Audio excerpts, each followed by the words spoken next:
In the suburbs of Dallas, Texas, the Cooper family lived in a grand estate that symbolized their wealth and status.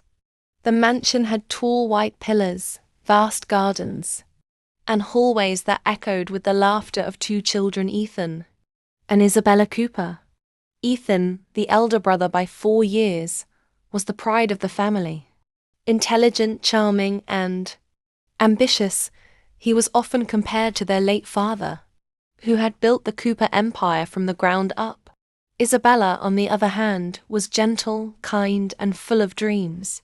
She adored her brother and trusted him with her life.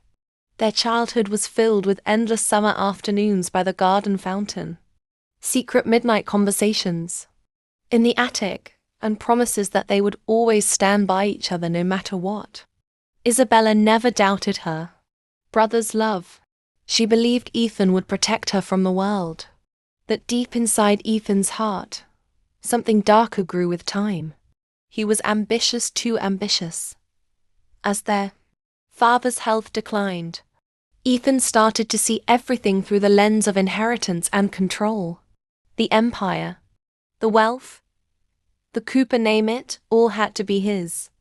In his mind, Isabella was just an obstacle standing between him. An absolute power. He smiled in front of her, but behind the smile was a storm of greed waiting to erupt. When their father passed away, the lawyer read the will. Both Ethan and Isabella were given equal shares of the Cooper empire, the mansion, the businesses, and the vast properties spread across Texas. Isabella was relieved.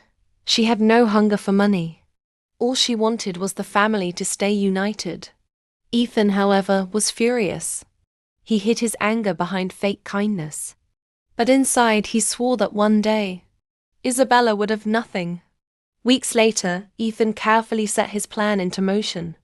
He began convincing Isabella to trust him with the business documents, assuring her that he would handle the complicated legal matters. "You don't need to worry, Bella," he would say with a charming smile. "You've always hated paperwork. Let me take care of this for you. Trust me." And she did. Out of love, out of trust. Out of the innocence that made her believe family could never hurt family. What Isabella didn't know was that the papers she signed were cleverly disguised contracts that transferred her rights to Ethan. The day she discovered the truth was the day her world shattered. The lawyer explained that she had voluntarily given away everything, her share of the mansion, her businesses, her fortune. Isabella felt her chest tighten as her eyes filled with tears. She confronted Ethan in the grand hall of the mansion, her voice trembling. "How could you do this to me, Ethan? I am your sister." Ethan, standing tall with a cold smile, replied, "You were never built for this world, Bella. This empire needs a leader, not a dreamer. I did what had to be done." His words stabbed deeper than any knife.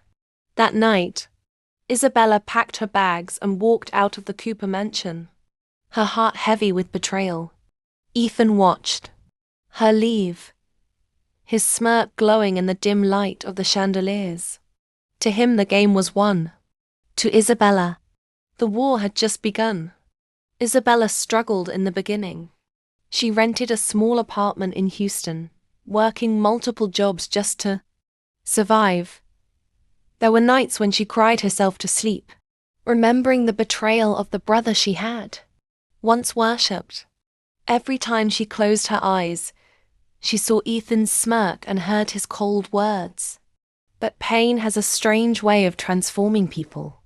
Slowly, Isabella's tears dried, replaced by determination.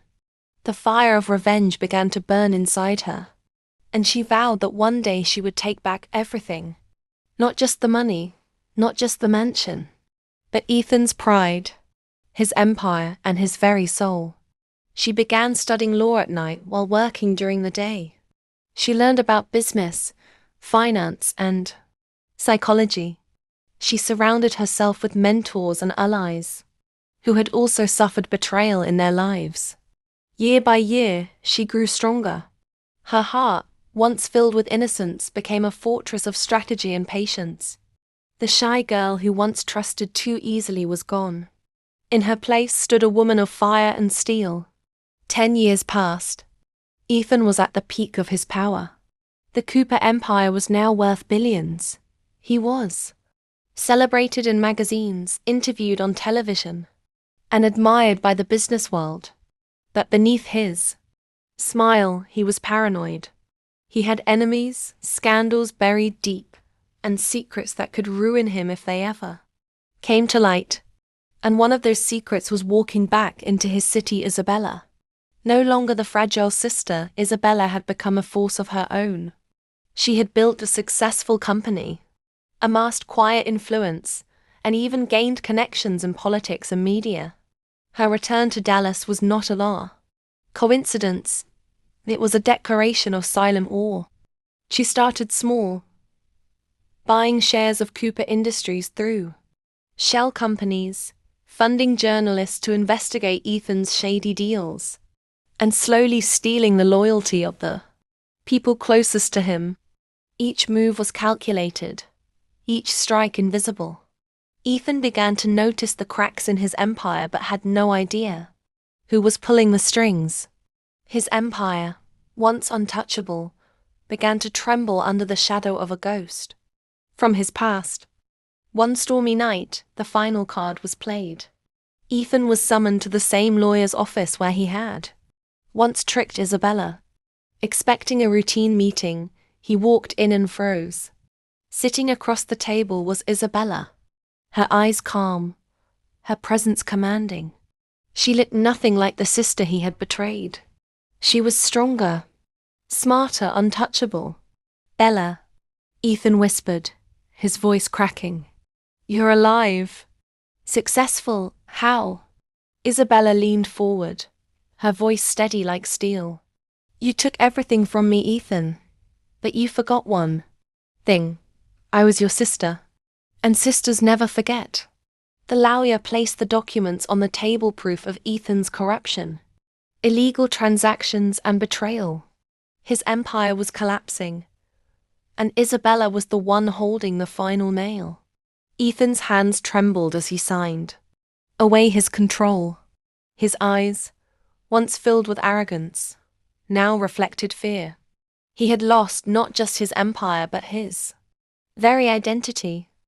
The next morning, headlines across Texas read, asterisk, "Ethan Cooper exposed, empire falls. Sister takes control, asterisk." The business world was in shock. The mighty Ethan Cooper was ruined, while Isabella Cooper emerged as the rightful heir of the legacy. Ethan was left broken, penniless, and forgotten.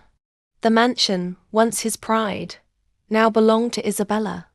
As she walked through the halls, memories of her childhood echoed: the laughter, the promises, the betrayal. But now there was no pain. There was only justice. She stood by the window of the grand hall, looking out at the stormy sky, and whispered to herself, "This was never about revenge. This was about justice. You betrayed me, Ethan, and justice always finds its way."